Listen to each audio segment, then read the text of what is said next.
Uh, Welcome. It's our pleasure to have you, Professor Michele Bozun, in our short interview program, sponsored by the Department of Archaeology, International University of Africa, Khartoum, Sudan.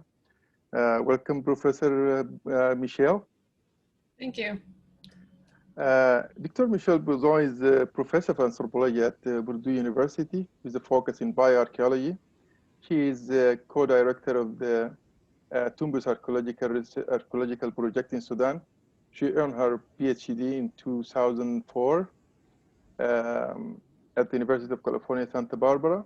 Her research examines variation in cultural, biological, and geographic identities and health in ancient Nubia and Egypt.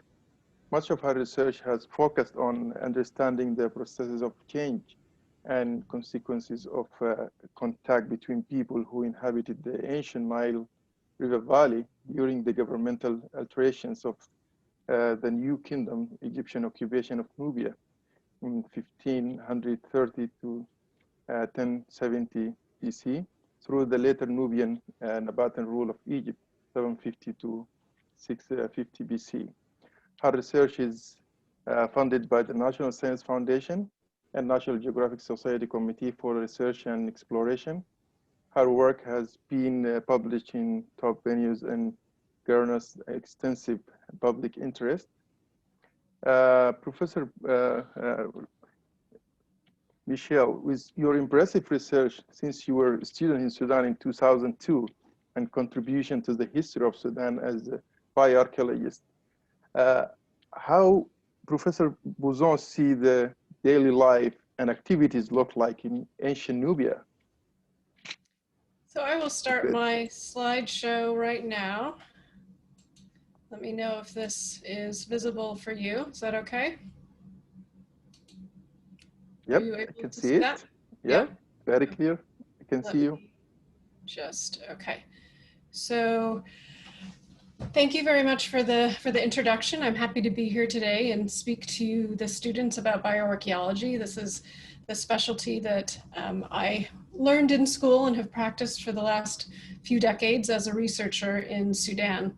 And as a bioarchaeologist, this means that I excavate and analyze human burials within the context of mortuary practices and other archaeological remains. I primarily work with the skeletons, and the point of it is to learn about what people's lives were like in the past in terms of their health and disease, their jobs, and what they ate.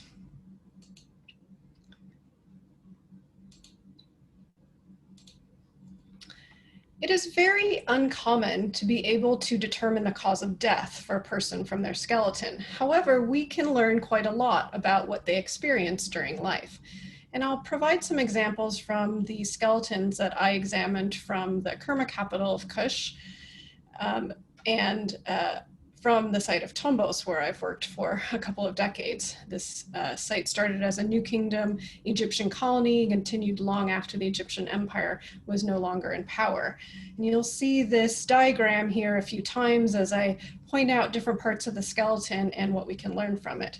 So this map here shows Tombos and Kerma, which are at the Third Cataract in Sudan.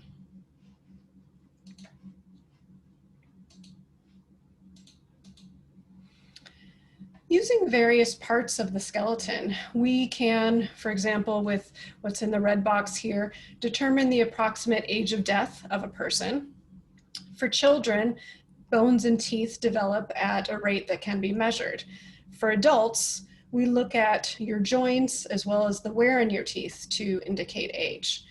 We can also determine using the cranium and the pelvis if a person is more likely male or female if they're at least a teenager or older.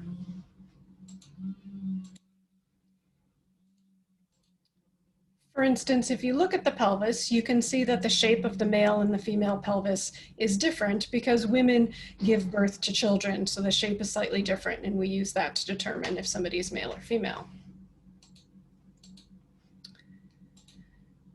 If we look at the cranium, the skull or the cranium is also different because males tend to be bigger with larger muscle attachment areas on the bones. So for instance, if you look at the back of the skull, it's more robust compared to the rounded of the female, and different areas with the brow ridge and other portions as well.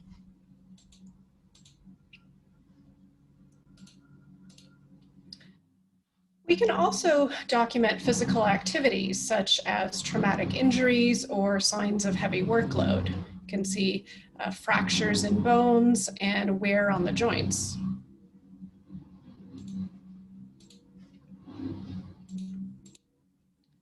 For example, if you look at the skeletons from the site of Kerma, you see a number of people with injuries on the skull from violent conflict. You can see this area here where there is a fracture on the skull. You can also see these arm bones with fractures as well. And those arm bones are fractured when somebody is raising their arm to protect themselves from a blow.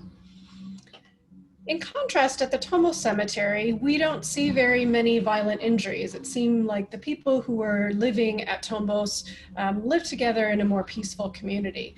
Prior to this time period, Kerma was fighting with Egypt on a regular basis.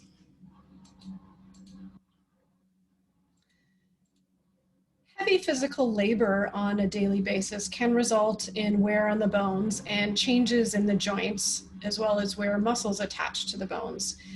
The people at Kerma show evidence of physical work, likely due to agricultural activities and other physically active jobs. In contrast, Tombos shows individuals who probably had jobs that required less physical work. We think that people at Tombos were likely working with the Egyptian government as well as support staff and craftspeople. In this picture here, you can see the wear on the femur head, the leg bone, as well as on the spine and the arm bone and the knee.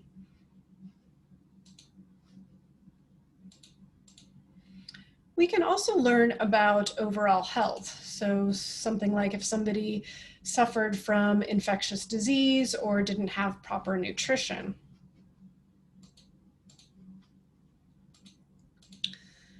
Infection and malnutrition can leave markings on the bones, such as some of the pictures you see here. So in this eye orbit, we have what's referred to as cribrorbitalia.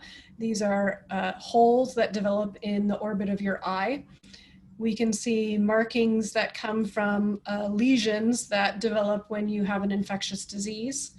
And we can see lines on the teeth that form when somebody has poor health, when their body is very stressed and stops growing. We can also look at the measurements of the bones themselves. When somebody is stressed during times of growth, when they're a child, they tend to be shorter as an adult.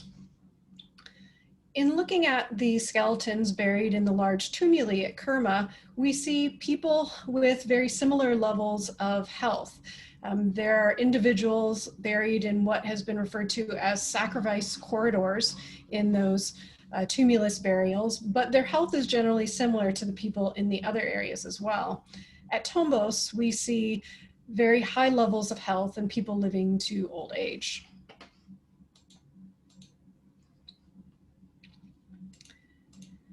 My work at Tombos has involved many students and other team members to excavate and analyze the skeletons. Here's a picture from our recent field season at Tombos last winter. This pictured here is Rima Abdelrahim Kabashi. She's worked with us for 4 seasons, has gained a great deal of knowledge in bioarchaeology. And these other 2 women, Izzy and Janelle, are my students from the US who are also studying bioarchaeology. So as mentioned, my major grant supporters have been National Geographic and National Science Foundation.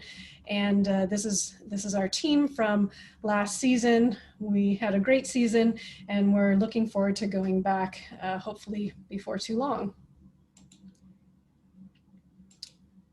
So I will leave it at that and stop sharing my screen if I can get back to where my controls are. Let's see. can't seem to get this going. Let me see.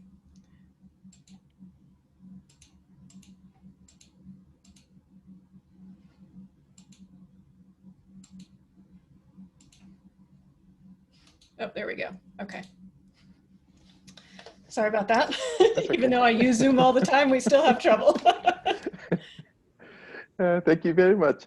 I still want to go back to our question a little bit. If you could illustrate a little bit about what kind of labor do you think from what you have been doing for the last probably 20, I would call it 20 years in Tombos. Yeah, I mean labor they were doing there, like a kind of daily work at you Tombos? do. Yeah, if you have. Yeah, so I think during the New Kingdom period, they show very little signs of doing a lot of heavy physical labor. So I think it was probably people who were associated with the government structure in the Egyptian colonies. So perhaps craftspeople, but also people working in the government, scribes, other kinds of minor officials were buried at Tombos. But at the end of the Egyptian period at Tombos, we see the bodies, the skeletons changing a bit. So I think after the Egyptian government was no longer there, it's possible that people were more active in quarrying. We see that the granite quarries start to be active during that time. Maybe with the end of the Egyptian period, the economy changed, the trade along the Nile may have changed, so they may have been doing more agricultural activities and those sorts of things. Oh, thank you very much, Professor Bozun. That was really very impressive what you have been doing for the last 20 years in Sudan there. And one more last question, so I'm not going to take it long, is just how, with all this impressive work in what it comes from bioarchaeological research, what do you recommend for the Sudanese in order to get involved in this field in Sudan? What do you think? Yeah, so I think, it can be challenging to find training in a field that isn't well represented in the universities. And in order to start training students, I think it is really crucial for all of the missions to invite students along when they're doing burial excavations. People like myself, as well as other researchers, come to Sudan, have projects, and are excavating burials. And I think it's very important to invite students and other researchers along to gain experience. And like I've done at my site is, after we leave the field for the day, there's a lot of processing that needs to be done of all of the archaeological materials, washing pottery, cleaning off the bones.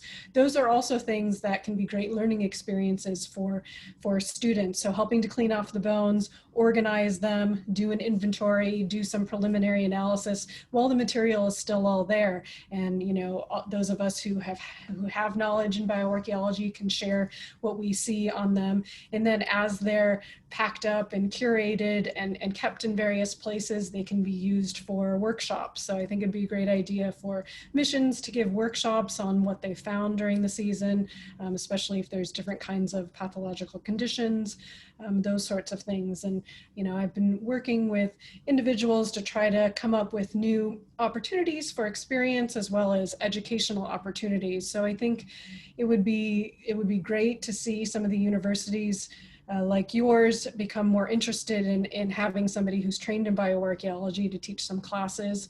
I think it'd be great to have some guest teachers from other places as well. I have a sabbatical in another year, and perhaps maybe that's something I could do, is come and teach a short course at your university and give some opportunities for learning. Oh, thank you very much, Professor. That's really a good opportunity would be for our department there, too. Thank you, Professor Michele, for accepting our invitation and participating in our educational program in the department. And hopefully to have another interview soon about bioarchaeology and your work, of course, your very impressive work in Sudan. Yeah, Thank you very much.